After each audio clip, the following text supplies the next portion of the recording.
নমস্কার বন্ধুরা, মামির কিচেনে আপনাদের সকলকে স্বাগত।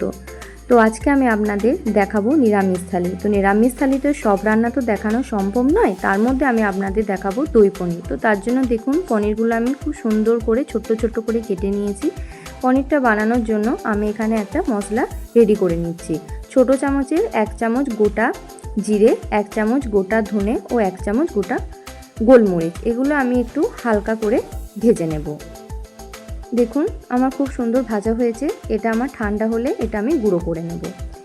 ওই যেটা আমার গুঁড়ো করে নিয়েছিলাম সেই গুঁড়ো মশলাটাই একটু পনিরের ওপরে আমি ছড়িয়ে দিলাম। পুরোটা দিনই কিছুটা আমি রেখে দিয়েছি। তারপর একটু আমি নুন দিয়ে দিলাম। নুন দিয়ে ভালো করে পনিরটা আমি একটু ম্যারিনেট করে নিচ্ছি। তারপরে দেখুন পরিমাণ মতো সর্ষের তেল দিয়ে দিয়েছি। তেলটা আমার গরম হয়ে গেছে। এখন আমি কিছুটা নুন দিয়ে দিলাম যাতে আমার পনিরগুলো না লেগে যায়। খুব ভালো করে ভাজা হবে, তার জন্য দেখুন পনিরগুলো এখন আমি তেলের ওপর দিয়ে দিলাম। এখন আমি হালকা একটু লাল লাল করে ভেজে নেব।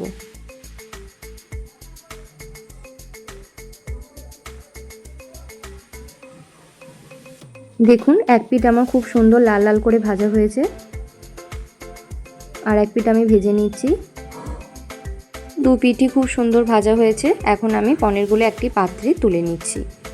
তারপর আমি ওই তেলেতেই দিয়ে দিচ্ছি গোটা গরম মশলা। খুব সুন্দর আমার গন্ধ বেরিয়েছে। এখন আমি দিয়ে দিলাম টমেটোর পেস্ট। টমেটোর পেস্টটা দিয়ে এখন সুন্দরভাবে আমি ভেজে নেব যাতে টমেটোর কাঁচা গন্ধটা চলে যায়। তারপর আমি দিয়ে দিলাম 1 চামচের মতো আদা পেস্ট। আদা পেস্টটা দিয়ে খুব সুন্দরভাবে আমি কষিয়ে নিচ্ছি। তারপর একটু আমি জল দিয়ে দিলাম যাতে না আমার মশলাটা ধরে যায়।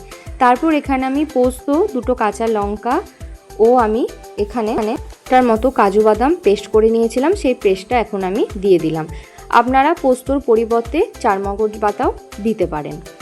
দেখুন খুব সুন্দর এখন আমি মশলাটা কষিয়ে নিচ্ছি। এখন আমি দিয়ে দিচ্ছি পরিমাণ মতো নুন ও স্বাদটাকে ঠিক করার জন্য একটু চিনি দিয়ে এখন আমি সুন্দরভাবে মশলাটা কষিয়ে নিচ্ছি। দেখুন মশলাটা কতটা সুন্দর কষানো হয়েছে। তারপর আমি দিয়ে দিলাম 200 গ্রামের মতো ফ্যাটানো টক দই। টক দইটা দিয়ে গ্যাসের ফ্লেমটা আমি লো করে দিয়েছি, কারণ দইটা কেটে যাবে যদি আমি হাই করে রাখি। দেখুন কতটা সুন্দর আমার হয়েছে মশলাটা কষানো। এখন আমি ভেজে রাখা পনিরগুলো দিয়ে দিচ্ছি। দেখুন দেখতে কতটা সুন্দর হয়েছে। এখন আমি 5 মিনিট পনিরটা দিয়ে ফুটিয়ে নেব। খুব বেশিক্ষণ ফোটাবো না, তাহলে আমার শক্ত হয়ে যাবে পনিরগুলো। এখন আমি দিয়ে দিলাম বাকি যে আমার গুঁড়ো মশলাটা ছিল, সেই গুঁড়ো মশলাটা দিয়ে তার সাথে একটু আমি কাসুরি মেথি দিয়ে আমি রান্নাটা শেষ করলাম। দেখুন কত সুন্দর দেখতে হয়েছে। এখন আমি একটি পাত্রে তুলে নিচ্ছি।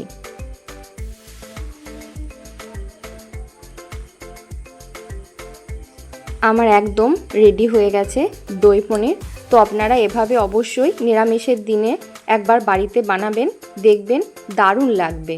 ভাতের সাথেও ভালো লাগবে, আবার আপনারা লুচি বা পরোটার সাথেও খেতে পারেন। দেখুন তারপর আমি দেখাচ্ছি নিরামিষ থালি। এই যে সাদা ভাত, শাক ভাজা, কাঁকরোল ভাজা, পটল ভাজা, বেগুন ভাজা, পোস্তর বড়া, মুগের ডাল, বাঁধাকপির তরকারি, দই পনির যেটা আপনাদের দেখালাম। তারপর আছে মিষ্টি কাবরাগার পোস্ত দিয়ে চাটনি, তারপর আছে পায়েস, টক মিষ্টি দই, মিষ্টি আছে, তারপর আছে এখানে স্যালাড, আর সবার শেষে 1 গ্লাস জল।